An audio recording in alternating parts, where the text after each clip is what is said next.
gebring het, en die oupas moes almal hulle kleinkinders gebring het. Ons moes ou vanmôre vol gesit het. Maar wonderlike voorreg om so saam te wees, en dan vanmôre ook die Here te dank vir generasies van geloof, wat ook dan die tema vanmôre is. Nou ja, kom ons open die diens ook dan nou net so met 'n seëngebed. Dierbare Hemelse Vader, baie dankie dat ons hierdie diens nou aan U kan oorgee, en dat ons vanmôre U kan innooi as ons eregas.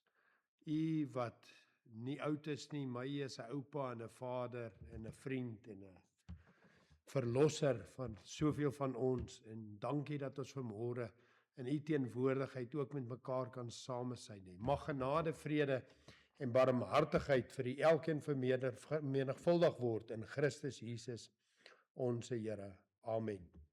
Kom ons staan vanmôre, dan open ons ook die diens met 'n lied.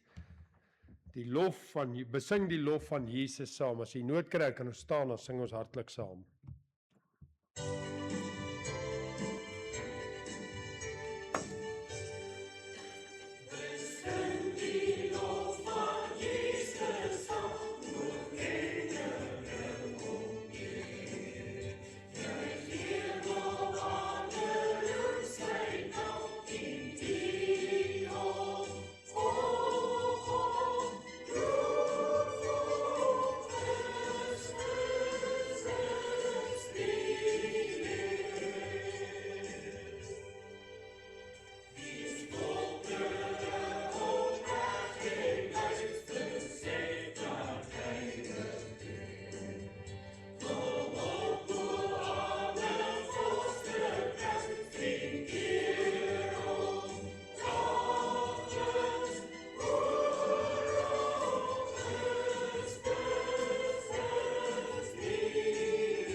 Ja, jy kan vanmôre die woord van die Here oopmaak in die tweede brief wat Paulus aan Timoteus geskryf het, die tweede brief wat Paulus aan Timoteus geskryf het. Aan enkele ander verse sal ons aanhaal, maar die hoofskriflesing sal dan daar wees uit 2 Timoteus hoofstuk 1.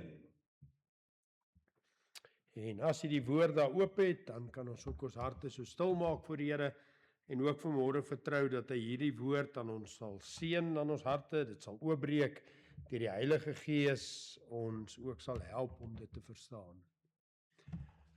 Baie dankie dierbare Hemelse Vader, dat ons vanmôre voor U kan buig as die Alfa en die Omega, die begin en die einde, die koning van die konings, ja, die Here van die leerskare.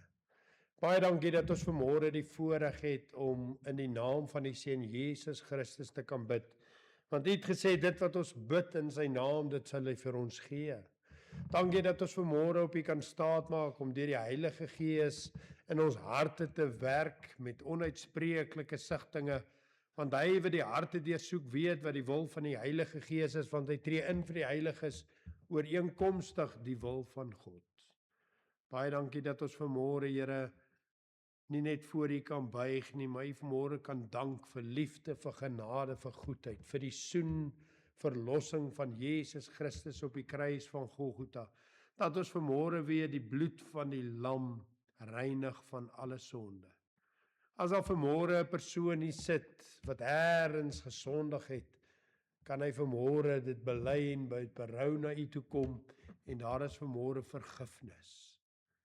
As daar 'n verlore sondaar is, kan hy vanmôre uitreik en gered word. As daar 'n kind van die Here is wat bemoediging nodig het, dan kan ons vanmôre na U toe kom en sê, Here, ons is moeg.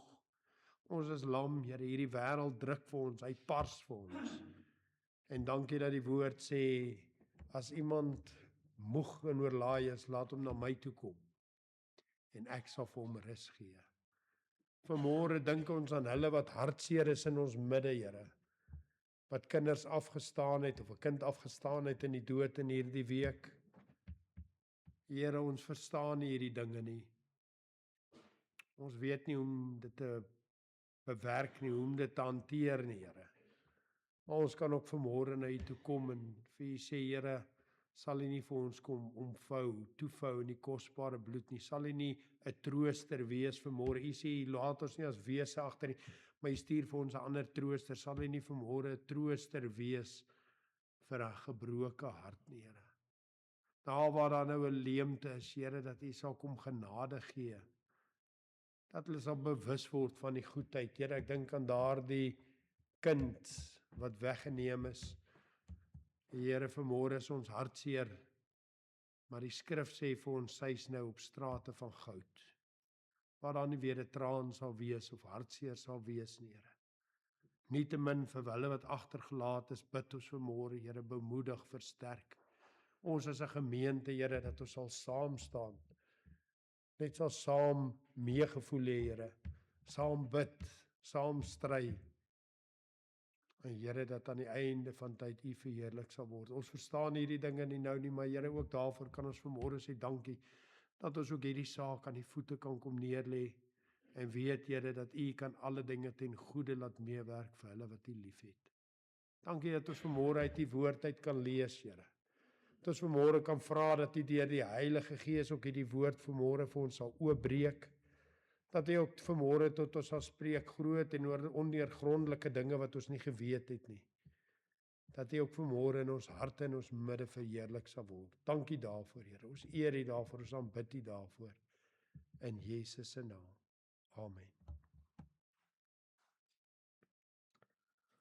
Ons lees vanmôre saam daar in 1 Timoteus of 2 Timoteus hoofstuk 1 hierdie woorde.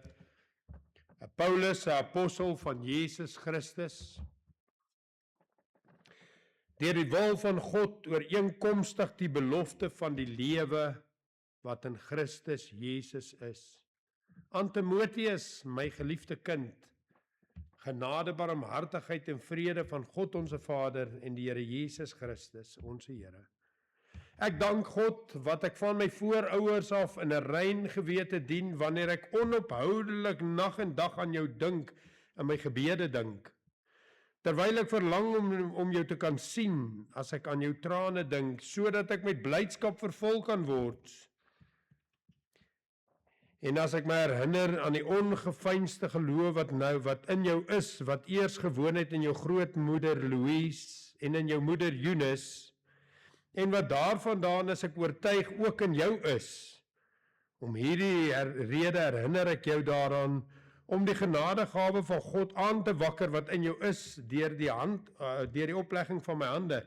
Want God het ons nie 'n gees van vreesagtigheid gegee nie, maar van krag en van liefde en van selfbeheersing. Skaam jou dan nie oor die getuienis van ons Here, of oor my, sy gevangene nie, maar ly saam verdrukking vir die evangelie na die krag van God. Want ons is gered en geroep met 'n heilige roeping, en nie volgens ons werke nie, maar volgens sy eie voorneme en genade, wat ons van ewigheid af in Christus Jesus geskenk is, maar wat nou geopenbaar is deur die verskyning van ons verlosser Jesus Christus, wat die dood tot niet gemaak het, en die lewe en die onverderflikheid aan die lig gebring het, deur die evangelie. Net so ver uit die kosbare woord van die Here. Nou, ons lees vanmôre hier 'n gedeelte in Timoteus, na aanleiding van hierdie tema en ook oupa en ouma dag wat ons het, generasies van geloof.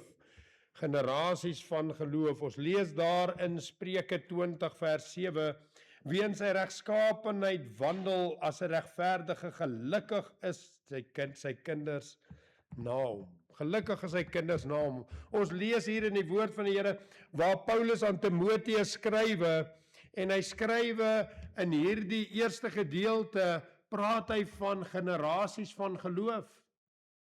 Hy praat van hoe sy eie geloof oor die generasies heen gekom het, en ook die van Timoteus, waarna ons nou in die volgende oomblikke bietjie meer sal kyk. En as 'n subtitel kan ons miskien vanmôre sê, 'n erfenis wat bly. 'n Erfenis wat bly, vandag, môre en tot in ewigheid. Jy sien vriende, wanneer ons deur die woord van die Here lees, dan vind ons 'n baie belangrike konsep dat die gesin, dat die familie vir God baie belangrik is. Die familie is vir God verskriklik belangrik, so by so dat hy ook daar aan die begin gesê het, die man sal sy vader en sy moeder verlaat en hy en sy vrou sal een wees. Daardie woord het ons al by vorige geleenthede met u gedeel, is die woord Echad. Dieselfde woord wat hy gebruik wanneer hy sê, hoor o Israel, die Here onse God is een, Echad. Want 'n man en 'n vrou in 'n huwelik met hulle kinders is veronderstel om 'n tipe en 'n beeld te wees van wie God is. 3 maar 1, volmaak. Maar daardie gesin gaan verder na die groter gesin, wat dan die oupas en oumas en broers en susters insluit, en ons is eintlik ook vir hom onderstel om 'n vorm van een te wees, sodat wanneer mense na die huwelik kyk, wanneer mense na die gesin kyk, dan moet hulle die eenheid van God in daardie huisgesin, en uiteindelik word dit groter, tot by die gemeenskap van gelowiges waar ons vanmôre is, want ons is eintlik een groot familie. As jy vanmôre hier sit en jy's waarlik weergebore, dan is jy my broer of my suster. Ons vind dat wanneer Paulus aan Timoteus skrywe, dan verwys hy na Timoteus as sy seun. Nou Timoteus was nie sy bloedseun nie.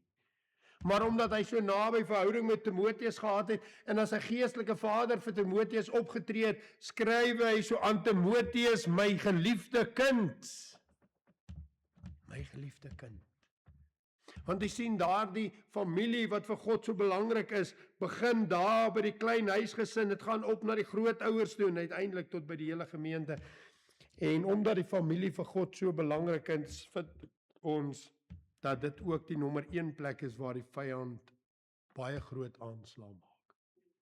Hy is nie tevrede nie. As ek met groot respek kan sê, die duiwel is nie vanmôre tevrede as daar 3 generasies in hierdie gebou sit nie. Hy is nie vanmôre tevrede wanneer daar die Here gedien word in 'n kind en die Here gedien word in sy ouers en die Here gedien word in sy oupa en ouma nie. Hy is nie tevrede nie. En vir sommige van ons wat vanmôre hier is dit wonderlik dat ons 3 generasies in 'n gemeente kan sit. Ander sit hier 1 generasie, pa en ma is nog nie gered nie. Oupa en ouma is dalk nog nie gered nie. Dit begin nou eers by my en jou. Nietemin is dit so belangrik dat ons ook sal besef hoe belangrik hierdie tema vir God is, hoe belangrik familie vir God is. Ek lees 'n bietjie wat mense gesê het oor die familie. Ronald Reagan het destyds gesê, as the family goes, so goes the nation. As the family goes, so goes the nation. Een van ons grootste probleme in Suid-Afrika is soos dat dit in die familie gaan, so gaan dit in die nasie. En wanneer ons kyk na al die dinge wat sleg is in die land Suid-Afrika en in ons eie provinsie en in ons eie dorp of stad waar ons bly, en ons sê vir mekaar, joh, die wêreld het agteruit gegaan, joh, die wêreld het 'n slegte plek geword, dan moet ons eintlik vir mekaar sê, die gesin het sleg geword. Die gesin het 'n slegte plek geword. Want as it goes in the family, so goes the nation. Jy sien vriende, want dit is in die familie waar kinders die betekenis leer van liefde en lojaliteit, van verantwoordelikheid, vergifnis en van geloof. Dit is in die huisgesin waar kinders hierdie dinge veronderstel is om te leer. Ons lees wat Tony Evans gesê het, God established the family as the foundation of civilization. Die familie is veronderstel om die fondasie te wees van ons gemeenskappe. En daarom is dit vir ons 'n groot voorreg om dan ook vanmôre vir elke oupa en ouma te verwelkom hier by ons, vir te sê dankie. Dankie dat jy 'n ouma en 'n oupa is wat omgee oor hoe die nasie gaan. As baie ander oupas en oumas wat vanmôre nie in dienste sit nie. Toe ek groot geword het in 'n land soos Suid-Afrika waar ons gedink het ons is almal maar net kinders van die Here en dit is maar net wonderlik en mense het nie al hierdie verskriklike dinge gesien nie, mense het nie al hierdie verskriklike goddeloosheid gesien nie. Nou vandag stap jy daar by 'n winkelsentrum en jy sien 'n oupa en 'n oupa oupa en ouma en daai oupa en ouma met groot respek, lyk vir my of hulle 19 en 18 jaar oud is en nie geweet het wat om met hulle self te doen nie. As jy na hulle kleredrag kyk, as jy na hulle voorkoms kyk, van kop tot tone getatoeëer, dan kyk jy, dan dink jy by jouself, is dit 'n ouma en 'n oupa? Is dit 'n ouma en 'n oupa? As the family goes, so goes the nation. Daarom wil ons dankie sê vir oupas en oumas wat vanmôre 'n besluit gemaak het om die tyd uit te koop en te sê, maar ons is in die kerk. Want sien vriende, een van die grootste probleme in ons kerke vandag is ons onnodig voorbeelde. Ons het nodig voorbeelde, kinders wat die Here dien, ma's en pa's wat die Here dien, oupas en oumas wat die Here dien. En ek wil vanmôre met u praat rondom hierdie tema, generasies van geloof, 'n erfenis wat bly. Want wanneer ek hierdie boodskap na kyk en dink aan wat hier geskrywe staan, en terwyl ek stil geraak het hieroor, het ek onmiddellik nadat ek die eerste vers gekry het, Spreuke 20, het hierdie gedagte van my na vore gekom wat Paulus aan Timoteus skrywe. Want Paulus skrywe in Timoteus en hy praat van 2 generasies. Hy praat van sy eie generasie en hy praat van die van Timoteus. Hy sê hierdie woorde, ek dank God wat ek van my voorouers af in 'n rein gewete dien. En dan sê hy vir Paulus en Timoteus, en as ek my herinner aan die ongeveinsde geloof wat in jou is, wat eers gewoon het in jou grootmoeder, ouma, Louise, en ook in jou moeder, Eunice. 2 generasies wat Paulus na vore kom in hierdie gedeelte wanneer hy skrywe aan Timoteus. Nou, Timoteus, 1 Timoteus, 2 Timoteus, Titus is wat ons noem pastorale sendbriewe. Dis nie 'n normale brief wat hy daar gesit het en hy het gedink aan Springs gemeente, en terwyl hy dink aan Springs gemeente, het hy boodskappe gekry wat teruggekom het en hy het gehoor, hier's 'n oom en 'n tannie aan die linkerkant, hulle is bietjie kwaad vir 'n oom en 'n tannie aan die regterkant, en hy skryf bietjie vir hulle oor vergifnis, en hy het gehoor oor daai persoon wat bietjie swaar kry, en hy skryf iets hier rondom bemoediging, en so skryf hy 'n brief vir 'n gemeente, en nee, 'n pastorale sendbrief is nou te in gedagte 'n enkele persoon wat aan die hoof staan van 'n gemeente of 'n paar gemeenskappe. En hy skryf hierdie brief aan Timoteus, en Timoteus was 'n besonderse man gewees in die Nuwe Testament. Daar word nie vreeslik baie oor hom geskryf. Hy het nie so baie briewe, ons het nou nie sy briewe soos ons dit het van Paulus of van Petrus en Johannes nie, maar as ons lees wat Paulus skrywe en dit wat ons lees in Handelinge, dan was Timoteus 'n besonderse man, en hy het 'n besonderse man in gedagte, en hy dink aan hierdie man en die werk wat hy moet gaan doen vir die Here, want hy moet daar na sekere gemeenskappe toe gaan en hulle gaan leer en hulle gaan help. Hy skrywe vir hom hoe dit moet gaan in die kerk, en terwyl hy dink aan hierdie medewerker, hierdie besonderse man, dink hy ook aan hierdie persoon se generasie. Die mense wat voor hom was, wat bygedra het tot die man wie Timoteus was. Weet jy vriende, dit is wonderlik wanneer God 'n persoon se siel uit genade red. Dit is wonderlik om te sien hoe dat die Here 'n mens se lewe kan omdraai. 'n Persoon wat op pad is nêrens, kan God eers vat. 'n Persoon wat sy lewe totaal verval is, kan hy optel en hy kan dit omdraai. Maar ek het ook al baie gesien wanneer mense uit 'n generasie kom, die verskil. As 'n enorme verskil. Iets wat 'n goddelose mens wat nou tot 'n bekering toe kom, jare vat om op 'n vlak te kom, is reeds ingebou. Loyaliteit, al daai dinge reeds ingebou. Baie kere is dit die gevaar vir ons wat uit goeie generasies kom, van 'n persoon wat uit 'n goddelose generasie kom tot bekering kom, dat ons hom nie baie vinnig moet oordeel, omdat hy nie is lyk soos ons lyk nie, want hy kom nou eers in, hy begin nou eers 'n ketting, waarvan ek al vir baie jare moontlik deel was. Paulus skrywe 'n brief aan 'n seun, 'n persoon wat hy noem 'n seun, my geliefde seun, 'n man wat hy vertrou het, 'n merkwaardige man. Maar wanneer hy oor Timoteus praat, en ons gaan nou 'n bietjie kyk na Timoteus, dan gaan hy terug na Timoteus se ma en sy ouma toe. Hartseer dat dit nie ook die pa en die oupa was nie, maar spesifiek die ma en die ouma in hierdie geval. Maar dan praat hy ook oor hy sê ek dien God in 'n rein gewete van my voorouers af. My ma en pa het my gewys hoe lyk 'n man wat godsdienstig lewe. My oupa en my ouma het my gewys hoe lyk 'n man wat godsdienstig lewe. Timoteus, ek dink aan jou geloof, dit wat in jou woon, wat eers in jou ma en ook in jou ouma gewees het. Paulus sê, Timoteus, daar's iets in jou, daar's iets wat ek sien in jou lewe, daar's iets wat ek sien in jou werk, in jou bediening, wat nie by jou begin het nie. Iets wat jy ontvang het by jou ma en jou ouma. 'n geloof wat reeds in sy familie geleef het.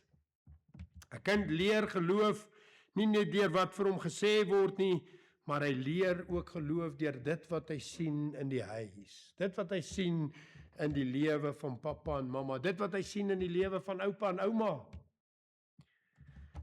Hy kyk, hy leer geloof, hy leer die dinge van geloof wanneer hy sy pa of sy ma oorbid, wanneer hulle huisgodsdiens hou, wanneer hy sien hoe hulle probleme hanteer, hoe hy kyk hoe hulle met mekaar praat wat dinge nie altyd uitwerk nie, hoe ouma en oupa God vertrou, hoe oupa en ouma optree, en die dinge wat vir oupa en ouma en vir mamma en pappa belangrik is.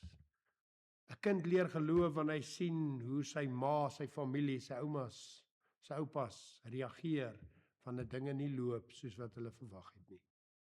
Dis die tye wanneer kinders gevorm word. Dis wanneer daar gebou word aan hulle karakter, aan wie hulle gaan wees. En daarom dat Paulus ook so skrywe, dis so 'n belangrike aspek wat hy dit hier inbring. En ek sê altyd, en ons het dit al gesê, God het nie 'n bietjie woorde nodig gehad om oor hierdie mense te praat nie. Ek vra myself, wie is Louise en wie is Eunice? Wie is hulle? Wat weet ons nog van hulle? Niks. Hoekom sit die Here hulle name heen? Want daar's ook 'n boodskap vir ons vanmôre. Die belangrikheid van generasies van geloof, die belangrikheid van getrouheid in my eie huisgesin. Kinders leer die lewe van godsdiens wanneer hulle hoor hoe ons praat, hoe ons geld hanteer, hoe ons konflik hanteer, hoe ons vergewe. Al hierdie dinge is baie belangrike aspekte wat 'n mens reeds in die huis kan leer. Selfs as daai kind nog nie gered is nie, kan hy in sy lewe so inbou dat hy 'n vreeslike groot verskil kan maak in hierdie wêreld net oor dit wat van sy ma en pa afkom. Nou ja, is belangrik dat hy gered word, is belangrik dat hy self tot bekering kom, maar Paulus sê, Timoteus, ek sien iets wat in jou is, wat ek ook by jou ouma en by jou ma gesien het. En dan gaan Paulus nou vir Timoteus bietjie aanspoor. Hy sê, Timoteus, en as ons aflei in die gedeelte wat hy skryf, is daar miskien plekke waar Timoteus dalk 'n bietjie versigtig was. Hy sê, God het ons 'n gees van vreesagtigheid gegee nie. Hy sê, dink bietjie aan die geloof wat in jou ma was. Dink bietjie aan die geloof wat in jou ouma was. Hy sê hierdie woorde, want God het ons geroep met 'n heilige roeping, nie volgens ons werke nie, maar volgens sy eie voorneme en genade wat van ewigheid in Christus is. Hoekom sê hy so? Hy sê, want hy het ons nie 'n gees van vreesagtigheid gegee nie, maar van krag en liefde en selfbeheersing. Dis asof hy vir Timoteus sê, Timoteus, toe jy gekyk het na jou ma en na jou ouma, onthou jy daai gees van liefde, daai gees van krag, daai gees van selfbeheersing. Timoteus, dink aan dit wat jy by jou ma en jou ouma geleer het. Jy sien, Timoteus het nie net gehoor wat sy ma vir hom gesê het nie, hy het nie net gehoor wat sy ouma gesê het nie, daar is iets rondom hulle geloof, wat hy raak gesien het, iets wat in sy eie lewe ingebou is. En die eerste punt wat ons dan vanmôre hanteer het, is die voorbeeld van geloof. Daar was 'n voorbeeld vir Timoteus gewees, en Paulus gebruik spesifiek die woorde, wat in jou is. Nie wat jy geleer het nie, nie net wat jy gehoor het nie, hy sê die geloof wat in jou is, wat eers was in jou ouma, en ook was in jou ma. Maar Paulus gaan verder, en hy bring 'n resultaat na vore. Hy sê, daar's 'n voorbeeld gewees, Timoteus, kyk na daai voorbeeld, kyk na jou ma, kyk na jou ouma, sodat ek kyk terug na my voorouers, wat vir my gewys het hoe die pad lyk, so kyk ek terug, en dan kyk ek vorentoe, en dan kyk ek na die resultaat. En ek het hier geskrywe, Baie kere dan kyk mense op na groot godsmanne. 'n John Wesley wat groot werk gedoen het. Maar hulle vergeet sy ma wat vir hom gebid het. Sy ma wat 'n klomp kinders in die huis gehad het, daar was nie tyd vir stilte tyd, daar was nie tyd, sy het gesukkel, sy het gaan sit in die kombuis, en gooi sy 'n kombers of 'n handdoek oor haar kop, laat sy kan stilte tyd hou, want daar's te veel kinders in die huis. Hou sy stilte tyd daar onder die kombers. Ons vergeet van John Wesley se ma. Ons vergeet van daai mense wat ingebou het. En Paulus kom en hy herinner ons in hierdie gedeelte. En dan bring hy hierdie persoon na vore en ek wil iets lees rondom hierdie persoon Timoteus van ek het nou reeds gesê hy was 'n besonderse man gewees. Timoteus skrywe Paulus in Filippense en nie onthou die tyd waarin dit afgespeel het. Die vroeë kerk, mense het tot bekering gekom, mense het vir hulle geloof dood gegaan. Dit was nie so maklik soos vandag wat jy tot bekering kom, jy kom kerk toe nie. Daai tyd was jy doodgemaak, jy was verwerp deur jou ouers. Dit was verskriklik, dis soos in sekere dele van die wêreld waar dit vandag nog so is. Daar's mense wat vandag nog as hulle die Here aanneem as saligmaker en verlosser, dan is dit asof hulle 'n doodsvonnis teken. Hulle ouers moet afteken. Ek luister 'n predikant wat Bybelstudies hou in so 'n land. Hy sê hulle sit in klein vertrekkies, hulle sit so op hulle herke teen mekaar, want daar's nie plek nie. Hy sê dit stink, dis sweet, hulle sit so, hulle is daar om te leer, want hulle wil gaan preek en verkondig. Hy's elke jaar daar. Hy sê en as hy so vir hy gesigte kyk, dan weet hy die meeste van hulle gaan volgende jaar nie hier wees, hulle gaan dood wees. En volgende jaar sy weer dan sal van die gesigte nie meer daar nie, as nie was. Dis die tyd waarin Paulus geleef het. Om die Here aan te neem was 'n baie groot stap gewees. En in daardie tydperk skrywe Paulus hierdie woorde in Filippense 2 vers 19. Hy sê, gemeente in Filippense, gemeente in Springs, gemeente in Gauteng, gemeente in Suid-Afrika, ek wil 'n predikant vir julle stuur. Julle het 'n predikant nodig. Ek wil vir julle 'n man stuur wat vir julle kan help. Hy sê, en ek hoop om in die Here Jesus om Timoteus gou aan julle te stuur, sodat ek ook welgemoed kan wees as ek julle omstandighede te wete kom. Want ek het niemand van dieselfde gesindheid wat julle belange opreg sal behartig nie. Want hulle soek almal hulle eie belange en nie die van Christus Jesus nie. In 'n tyd soos daai, hy sê, ek wil Timoteus vir julle stuur, want ek het geen ander predikant so opreg, so goeie gesindheid, so goeie voorbeeld wat hy gehad het en nou uitleef. Ek het geen ander een nie. Wat hiernatoe sal kom, net met julle belange op hart, nie sy eie nie. Hy gaan nie omgee hoeveel lidmate as hy gaan nie omgee hoeveel geldjies in sy bank val nie, hy gaan nie omgee hoe groot is sy huis nie, hy gaan nie omgee hoe groot is sy kar nie, hy gaan nie omgee of het hy kos of het hy nie kos nie, hy gaan nie omgee of het hy vleis of het hy nie vleis nie, hy gaan net oor een ding omgee. Die mense se siele wat daar sit. Paulus sê Timoteus, ek het geen ander een nie. Kan nie dink dit staan daar, want ek het geen ander, want ek het niemand, nie geen ander, want ek het niemand van dieselfde gesindheid wat julle belange opreg sal hanteer nie. En net 'n rukkie daarna sê hy, ek stuur so lank vir Triomfimus en ek stuur so lank hierdie broer, maar ek kan nie nou vir Timoteus stuur nie, en ek het geen ander een om hom mee te vervang nie. 'n Eyster in die vroeë kerk, Timoteus. En hier kom Paulus in Timoteus in sy sendbrief, sy tweede sendbrief. Hy sê, hy is die resultaat van generasies van geloof. Hy is die resultaat van 'n ma wat 'n lewe geleef het wat hy kon sien en nou self kan uitleef. Hy is die resultaat van 'n ouma en 'n oupa wat se lewe hy kon gesien het en dit nou kan uitleef. Ons kyk vir John Wesley en ons kyk vir Jonathan Edwards en ons kyk vir al hierdie groot predikante en dan kyk ons verby die oumas en die oupas en die ma's en die pa's wat vir hulle gebid het, wat vir hulle 'n lewe gewys het. En vanmôre moet dit ook 'n bemoediging wees vir 'n oupa en 'n ouma. Baie kere as ons gered word, dan kan ons hier van die kansel af so preek dat almal dink hulle moet ook predikante wees en ons kan hier van die kansel af hier preek dat jy voel jy doen niks vir die Here nie. Maar weet jy vriende, dit wat ons hier doen is niks nie, dis wat daar gebeur wat iets is. Want hier word 'n persoon se naam vir ewig opgeskryf in die boek. My naam gaan nie in die Bybel opgeteken word vir ewig nie.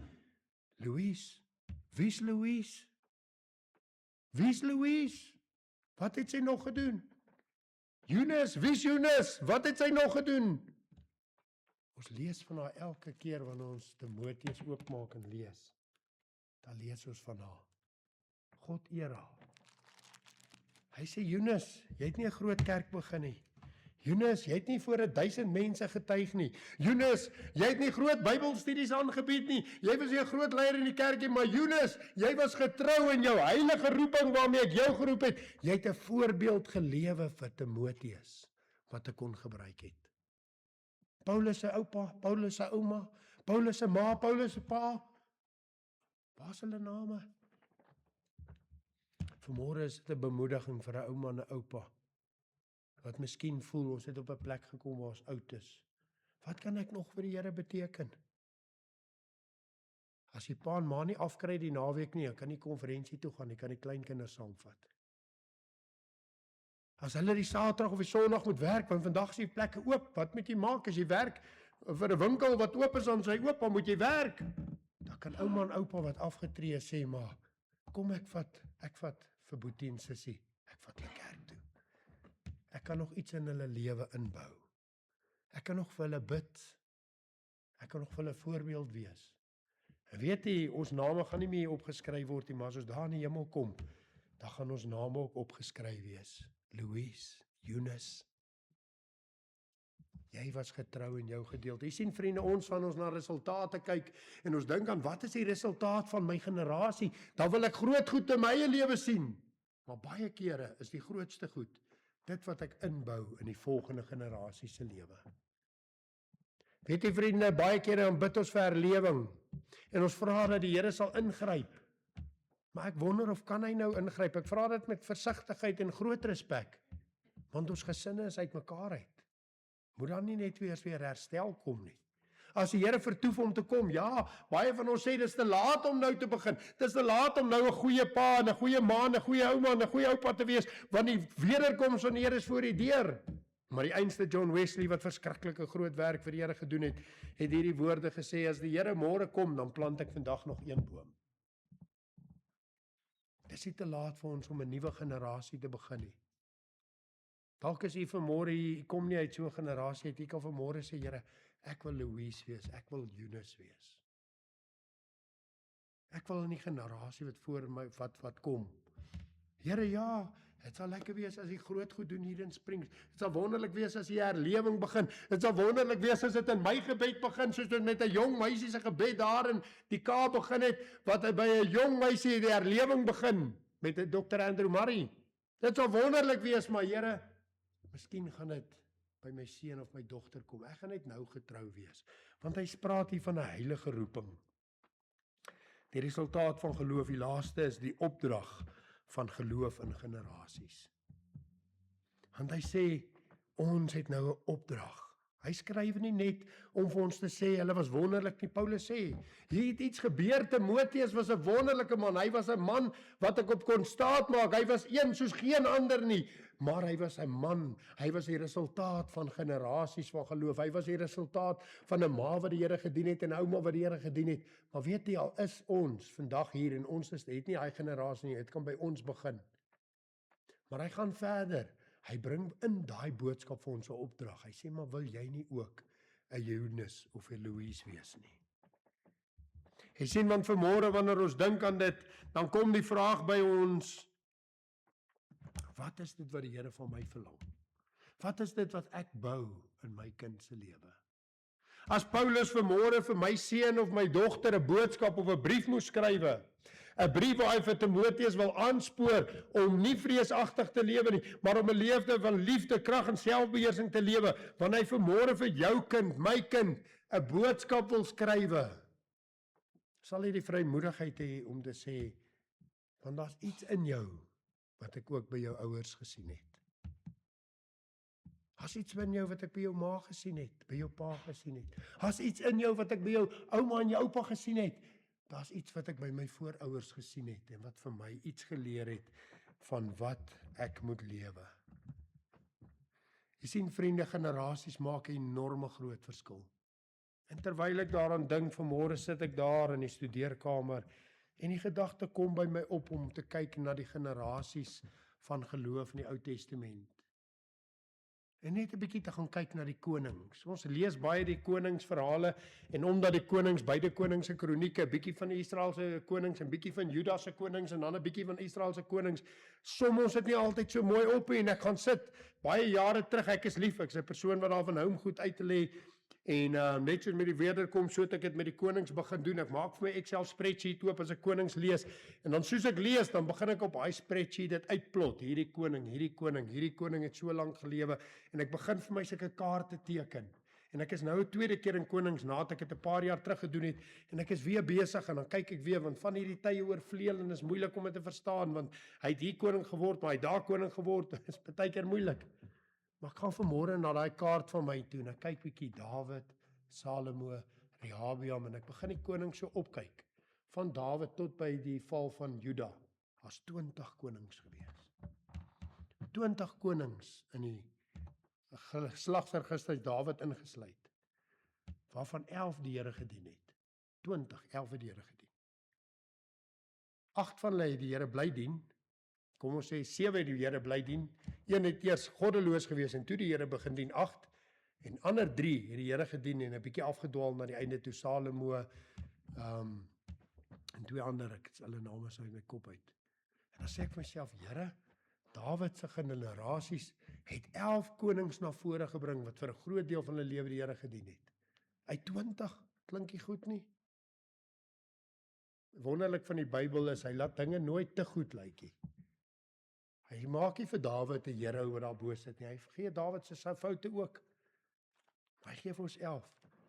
Ek gaan terug na Israel toe, van Jerobeam af tel ek, want dis toe die koninkryk gesplit het met Rehabeam en Rehoboam. U sal dit nie glo nie. Van Jerobeam tot by die einde van Israel se konings was daar ook 20 konings.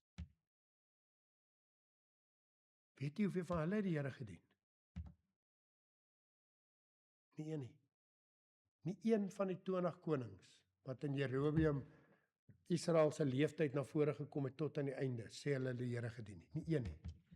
Dis die eerste keer wat ek dit so raak lees. Ek sê Here, 'n generasie wat die Here dien. Ja, daar gaan dalk kinders wees wat nie wil volg nie. Maar 11 uit 20 het gekom.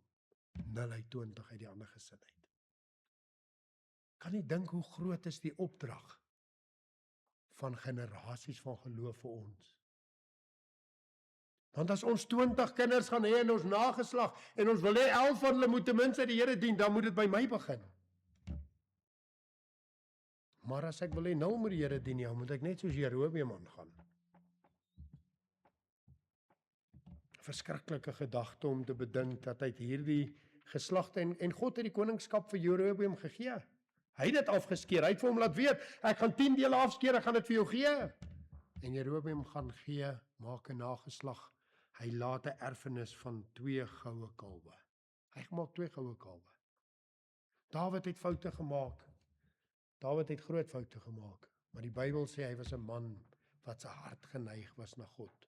Hy was 'n man wat bereid was om na God toe te gaan en te sê, Here, ek het gesondig, vergewe my.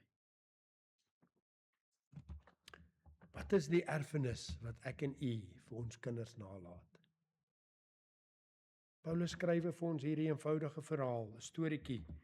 Hy sê, Timoteus, jy het 'n erfenis ontvang. Hy sê, wie wat Timoteus, ek het ook 'n erfenis ontvang. Maar vanmôre is die opdrag, wat 'n erfenis laat ons na? Wat is dit wat ons gaan gee vir die volgende generasie?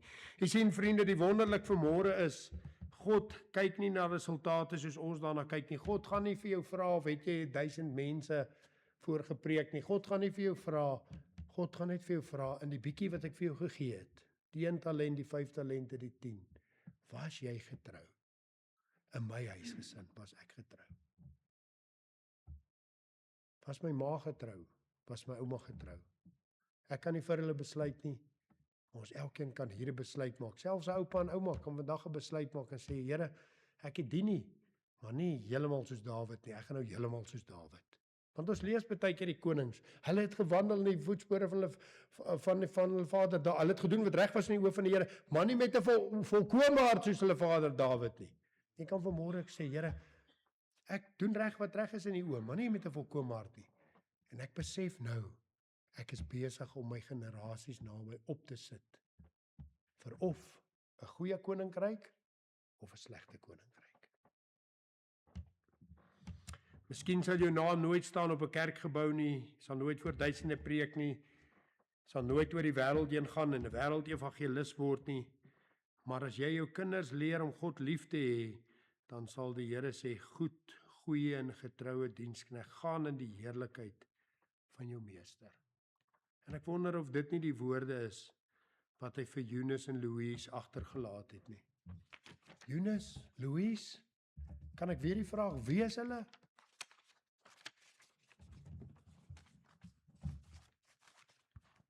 Hulle is in die Bybel. Eunice en Louise is in die Bybel.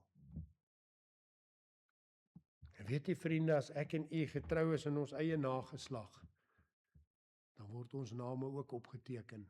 En eendag as ons in die hemel is en ons alles weet, dan gaan ons ook sien van al die Louise en al die Eunice wat hier gesit het in Springs gemeente. Wat 'n wonderlike ding om vanmôre te dink. Die Here kan selfs net as 'n oupa en 'n ouma wat getrou is, 'n nalatenskap gee wat sal standhou vir tyd en vir ewigheid. 'n Pa en ma wat getroud is, 'n nalatenskap wat sal tyd hou, vas staan vir tyd en vir ewigheid. 'n Kind wat getrou is, 'n nalatenskap sal gee wat sal standhou vir tyd en vir ewigheid. Maar as jy net 'n wonderlike ding vanmôre nie, is 'n opdrag wat ek en u moet uitvoer. Mag die Here ons help. Amen. Baie dankie dierbare Hemelse Vader dat ons vanmôre voor u kan buig, dat ons vanmôre vir u kan dankie sê vir hierdie verhaal wat Paulus vir ons nagelaat het, waar hy vir ons sê, daar is ook eer vir 'n oupa en 'n ouma, 'n ma en 'n pa, wat maar net 'n voorbeeldige geloofslewe gelewe het vir hulle kinders. Here, is dit nie wat ons nodig het in Suid-Afrika nie? Ouers wat weer 'n besluit maak vir Christus. Oupas en oumas wat 'n besluit maak vir Christus. So gereeld vind ons vandag, Here, dat mense nie meer 'n besluit kan maak nie. As ons vanmôre na die skole toe gaan, dan hou hulle almal sport op die Sondag. As ons na die winkels toe gaan, dan was hulle nie in die kerk nie. Want paas en maas kan nie meer hulle voete neersit en sê, ons, ek en my huis, ons sal die Here dien nie. Maar Here, ek wil bid vanmôre vir 'n oupa en 'n ouma en 'n ma en 'n pa, wat nog getrou is, wat sê ek sit nog my voet neer, ek en my huis, ons sal die Here dien. En ek wil bid vir 'n oupa en 'n ouma en 'n ma en 'n pa, wat ergens 'n bietjie sag geraak het vir die wêreld en die wêreldse dinge, om vanmôre te sê, Here, ek wil soos my vader Dawid in 'n volharding wandel, nie net reg doen nie, ek wil volkome reg doen. Ek wil my voet neersit, ek wil hê my kinders moet sien, hoe lyk 'n gelewe van geloof. Ek wil deur my generasie, Here, 'n verskil maak in Suid-Afrika, 'n verskil maak in die koninkryk van God. Help vir hulle, Here, bemoedig hulle vanmôre, versterk hulle vanmôre, Here. Geef hulle krag, Here, om vanmôre daai besluit te maak vir Christus. Ons dankie daarvoor, Here. Ons bid U, ons aanbid U in Jesus se naam. Amen. Ons gaan die diens vanmôre afsluit met 'n lied, wie in hul opregtheid wandel, salig is wie in hul opregtheid wandel. Spreuke 20 voorgesê het, wie in sy regskaapenheid wandel, gelukkig is sy kinders naam. Daai woord gelukkig is 'n woord wat baie meer beteken as net 'n glimlag. Dit is 'n persoon wat sy lewe seën dra. En mag dit wees dat ons kinders en kindskinders seën sal dra van wie ons lewens en dit wat ons in hulle inbou.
lekker koffie en tee daar agter saam drink.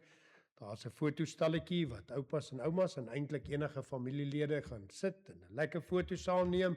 Dis 'n boek waarin jy net die bestelling sit vir hoeveel fotos jy wil hê en ons nooi uit elkeen kom saam met ons daar agter kuier saam, neem foto's saam en kom ons maak ook groot herinneringe. Mag die liefde en die genade van God ons Vader en die Here Jesus Christus en die kosbare tere werking van die Heilige Gees met die elkeen sy en bly tot ons mekaar weer sal sien. Amen.